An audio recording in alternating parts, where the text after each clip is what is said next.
everyone. Just thought I'd have a bit of a chat today about ergonomic setup, so how you sit with a computer. So very important for guys that do any kind of computer work and those of you that have just started going back to work after the Easter holidays and have administration jobs, those kinds of things. And I thought that I'd just put something out there to help a little bit with that.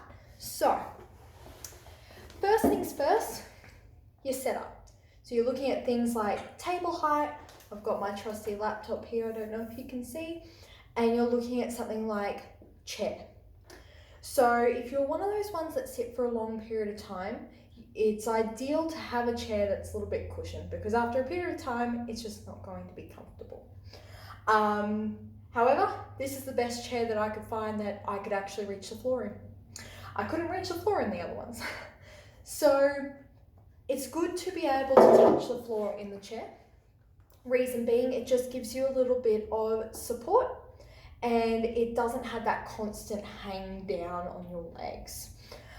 So for those of you that just can't reach the floor in your chair, often these chairs can be height adjustable these days, so you can find the height that works for you.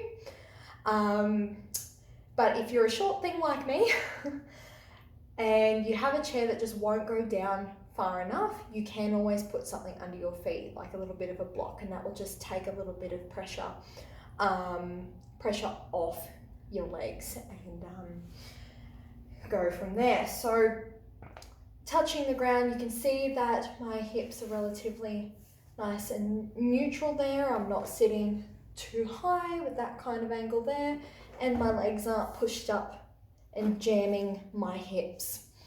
So recline, if I was to do a lot of work in this position, it might be a little bit taxing on my arms and the upper part of my back. So what can be really nice is, here's a pillow I prepared earlier, just sticking a little bit of cushioning in your lower back. So you'll often hear this called lumbar support, and it can be really nice just to take a little bit of pressure off your lower back. So you're seeing much more of a neutral position there. Now laptops, they're convenient, everyone has them. I have a laptop, as you can see, but when it comes to ergonomics, they're not always the best. Because often what you'll find is once you've taken your laptop and you've opened it up there, if you're wanting to not have your arms up here, your screen's too low. And if you're wanting your screen up at eye level, which is considered optimal, then your arms are up here. So what can we do? Well, what we could do is you can prop it up a little bit on a bit of a block to try and get it as close to eye level as you possibly can. Reason being, if you are looking down at a screen for a prolonged period of time, often people will start to get neck pain, because your head, believe it or not, is a relatively heavy thing, and the muscles on your neck have to work really hard when it's looking down to try and keep your head upright. So often these guys will feel neck pain and upper back pain, and sometimes it will go into the tops of their shoulders, which is very, very common. The other thing that you might find is over a period of time, you might start to do some of these ones where you're rolling and going forward. That's a little bit exaggerated, but sometimes we don't always realize that over a period of time, when we're sitting at a computer for hours on end, that we might actually adopt that posture there. So how can we change that? Well, ideally, it's about setup first. So getting yourself in a good position, bringing yourself nice and back with your shoulders, and starting to do your work. After a period of time, you can set an alarm for this sometimes, or you can put like a little reminder on your computer or a little reminder on your phone that after every about half an hour, or when you just notice that you're adopting a posture that's a little bit more like this, then just about giving yourself a bit of a stretch. So how can we do that?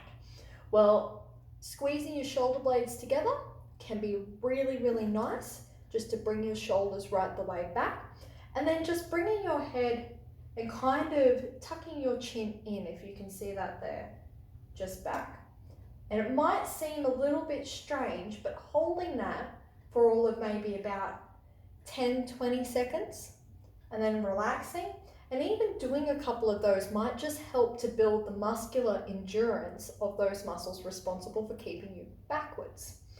So here, I'd ideally probably like my chair in a little bit more. You don't want yourself right jammed up against your computer, and you don't want yourself too far.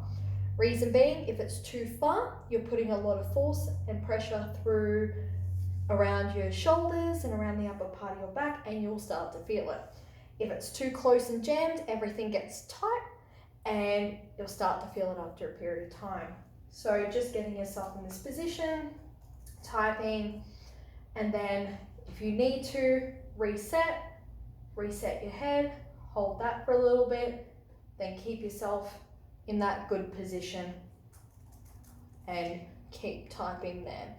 If you need to, you can also do a more formal stretch. So you can do big stretch up and just anything that, there's so many stretches out there. Anything that might feel comfortable, just bringing you back there. Another really common thing that I see is arch. So often when we think we're sitting upright, some people will over arch their back like that. What that actually does is can put more pressure on your back. So rather than sitting upright like that, think of it as if you've got a piece of string in the middle of your head and you're sitting towards the roof. So you're sitting tall rather than sitting up.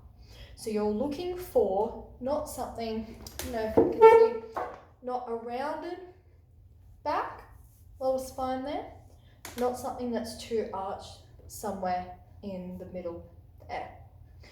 If you have any specific or particular arrangements that you'd like to discuss, or you do get any specific pain, feel free to drop me a message and I can book you in and we can have a more detailed chat about your ergonomic setup.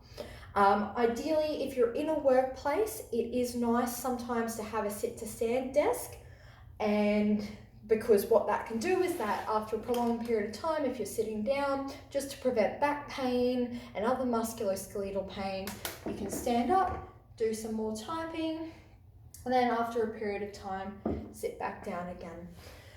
I do encourage those of you that do sit for prolonged periods of time to get up every now and then and just do a little bit of a walk. Some ways that you can do that on an incidental basis, because I get it, when you're working you can get really busy and it's really hard to remember all these things like stretching and getting up and all that stuff. What you can do is set up things like your printer on the other side of the room, so that when you have to print something or you have to collect something, then you get up, go for a short walk, grab what you need to and sit back down. Those kinds of things can be really nice just to initiate that quick break, and I encourage that every 30 minutes or so, if possible, or as if you're feeling like you're starting to stiffen or tighten during that time, then you can just stand up, have a little bit of a stretch and sit back down. So yeah, that's a lot about ergonomics. There are so many more things we can talk about, but it's just a quick brief overview and hopefully it helps. Hope you all have a wonderful day. Bye.